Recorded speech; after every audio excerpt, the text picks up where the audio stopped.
صحیح بخاری حدیث نمبر 49۔ بسم اللہ الرحمن الرحیم۔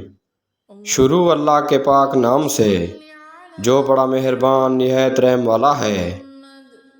ارشاد نبوی صلی اللہ علیہ وسلم ہے، ہرقل نے ابو سفیان سے کہا، میں نے تم سے پوچھا تھا کہ اس رسول کے ماننے والے بڑھ رہے ہیں یا گھٹ رہے ہیں؟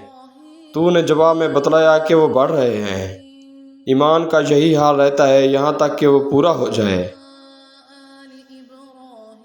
اور میں نے تجھ سے پوچھا تھا کہ کوئی اس کے دین میں آ کر پھر اس کو برا جان کر پھر جاتا ہے؟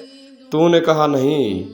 اور ایمان کا یہی حال ہے، جب اس کی خوشی دل میں سما جاتی ہے تو پھر اس کو کوئی برا نہیں سمجھ سکتا۔